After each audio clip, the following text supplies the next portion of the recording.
All right, so this is the, I guess it's the third little lecture that I'm going to put online. For this particular one, we're just going to focus on the relationship between a type of loading, and I'm going to use that term a little bit loosely here, basically to also indicate particular types of either boundary conditions, continuity conditions, supports, etc.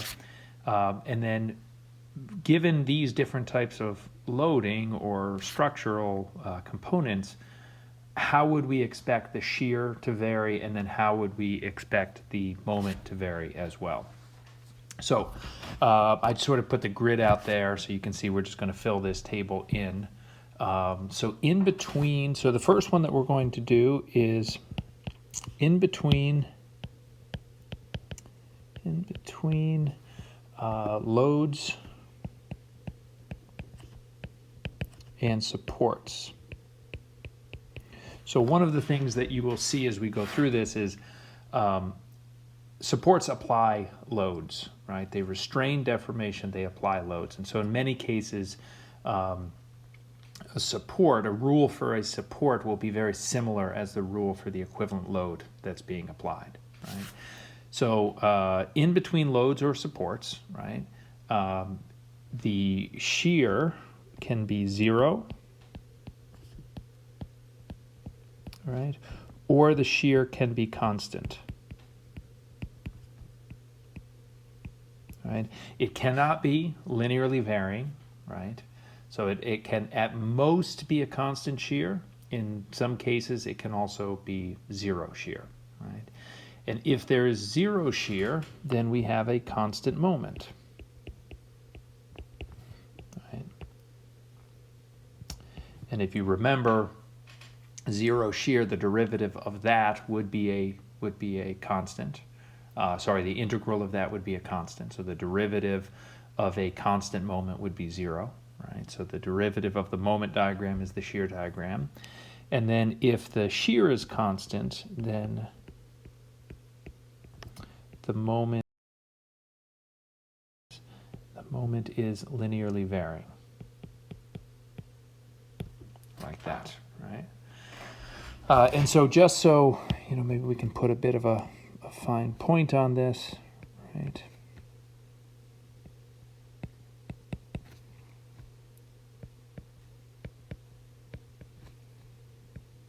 So what we are talking about here are this segment, right, and this segment, right?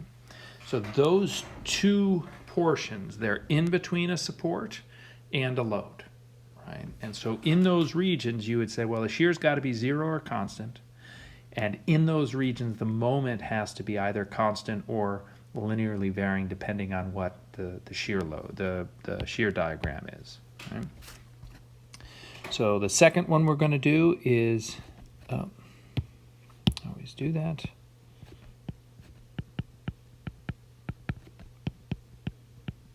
Is add a point load. Right, so at a point load, we're going to get a jump in the shear diagram, and that is equal to the magnitude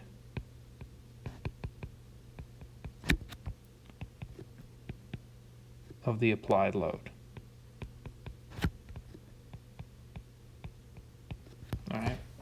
Supposed to be load like that, right? So if I've got a point load in the middle of a simply supported beam, again, I won't do this for all of them because I don't think it's necessarily needed, but in this case, for example, I have a point load here, right?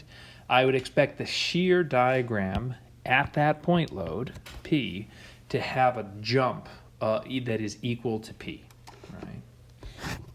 And then if the shear diagram jumps, then we get a change in slope.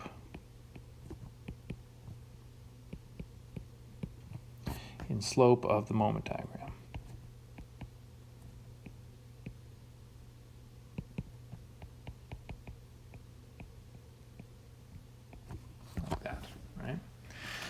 Again, all we're saying with all of this so far is simply that the derivative of the moment diagram is equal to the shear, right? That's basically this relationship, right? Okay, so that is at a point load. We call it a concentrated load, right? This the second one is at a, actually let me move that over a little bit. At a concentrated, I can't even spell.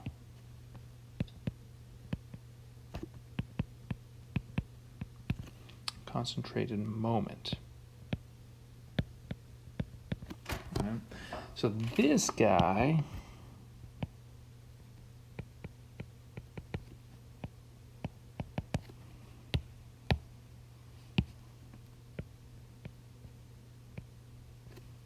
would be something like that. So let me just make this blue. All right. So this guy would be something like that. So instead of applying a load at a specific point, I'm applying a moment at the point. And so I'm going to write here that the shear diagram is, I'm going to put it in quotes, unaffected. And what I mean by that is there's no discernible change in the shear diagram. Like, so it is affected by the fact that there is a moment that is being applied on the structure, because that affects the reactions, and the reactions in turn affect the shear diagram. However, it doesn't cause a localized change in the shear diagram. And in the moment diagram, we get a jump.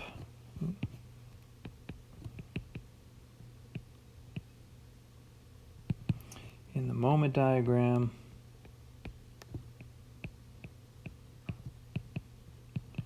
equal to the magnitude of the applied moment.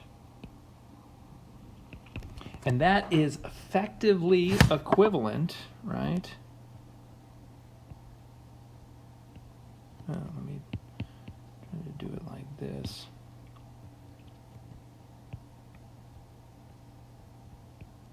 So those guys are sort of equivalent. I put a concentrated translational force, a shear force, and it causes a jump in the shear diagram.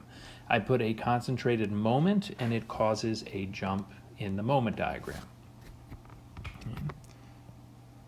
So next is at a moment release. So that's what we talked about during the last lecture.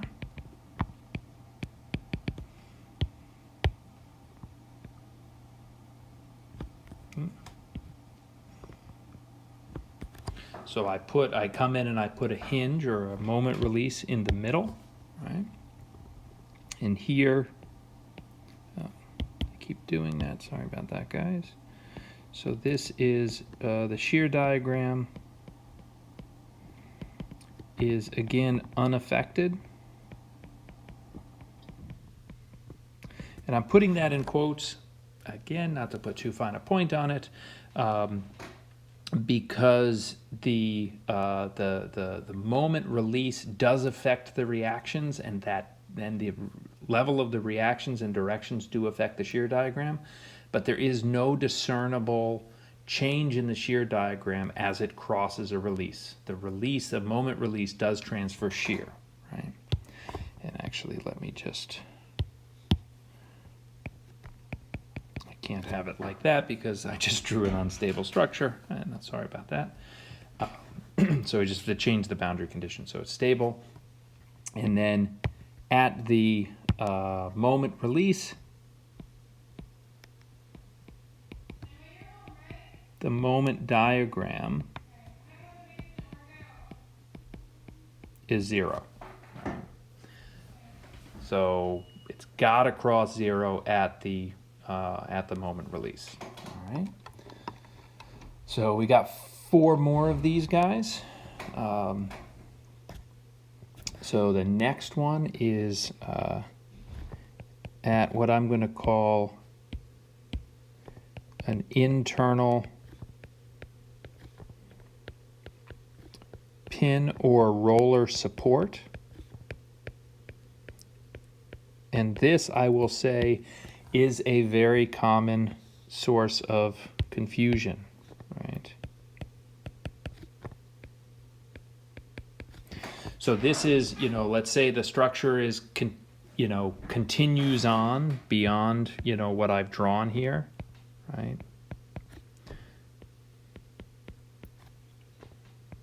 Right, so I'm just taking a little piece of it, but I've got the beam runs continuous over the top of a pin or a roller support. And you've probably heard, and I may have even said it, that the moment at a pin or a roller is 0, right?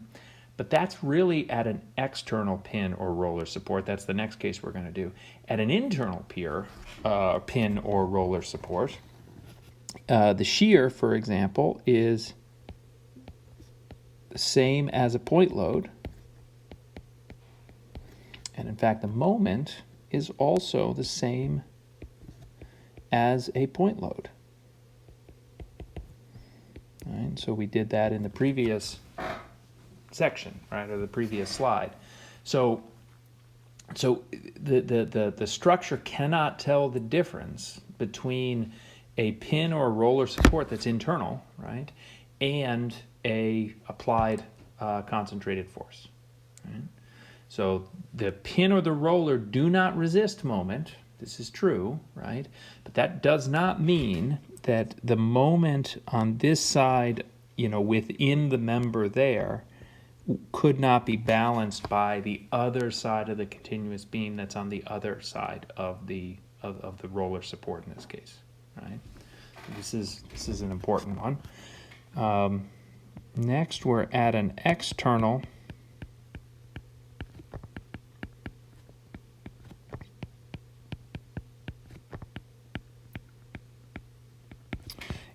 pin or roller support, right? And so here, the big difference is that the pin or the roller, the beam does not run continuous over the top of it, right? So in the case of shear, it's same as a point load, right? In the case of moment, we would say that there is 0 moment unless a concentrated moment is applied.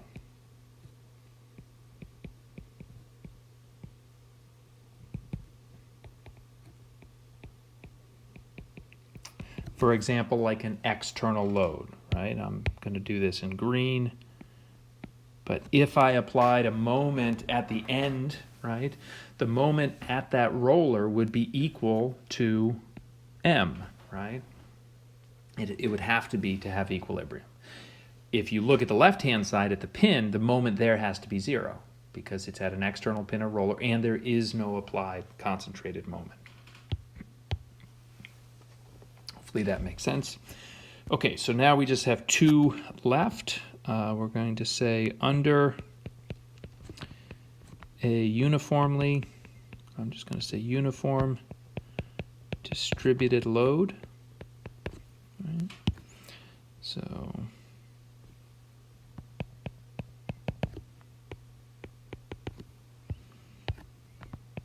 I know I said I wasn't going to do this for everyone, but once I started, might as well keep it going. All right, so we've got under a uniformly distributed load, we normally call those W. Right? So then we have a linearly varying shear, right? And we have a quadratic moment, right? So this is second order. This is first order. Like that, right? And of course that's because the load itself is 0 order, let's say, right? It's uniformly distributed. And so then the last one is under a linear increasing load like that. All right, so now I'm going to do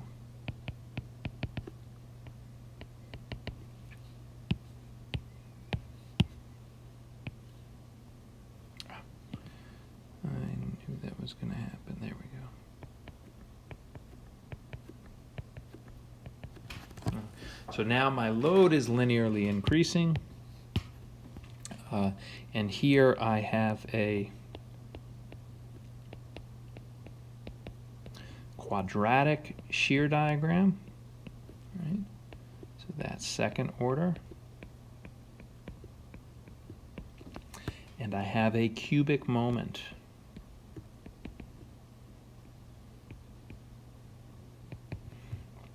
So this is third order. And now you can see the load is first order, the shear is second order, the moment is third order. Similar to the uniformly distributed load, the load is zero order, the linearly varying shear is first order, and then the quadratic moment is second order. So one other note that I want to make here, if we draw, and let me just do this, I guess I'll do this in blue. Right, so I'll start with one that looks like this guy, and then I will do one that looks like this guy here. So I'm going to apply a uniformly distributed load, right, best as I can. And here I am also going to apply a uniformly distributed load.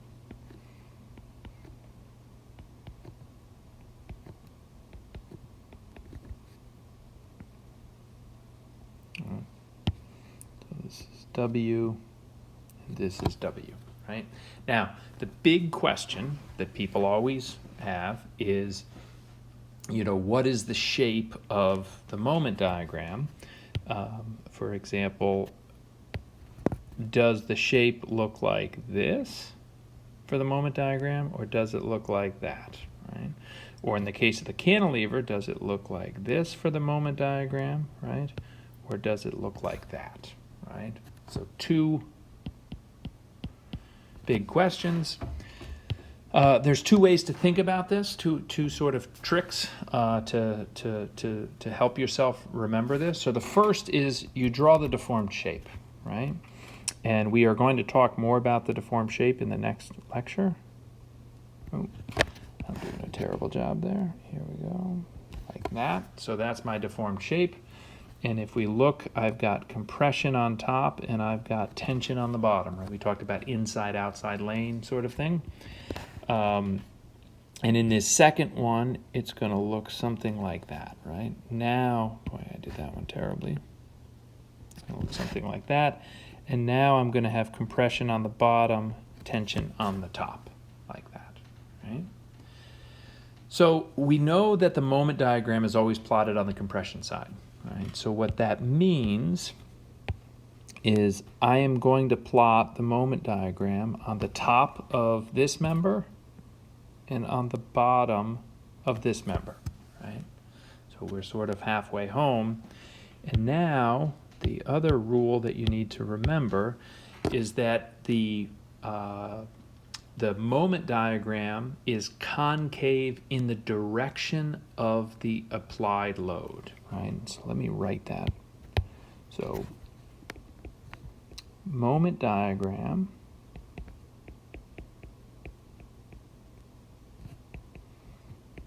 is concave in the direction of the applied load. Right?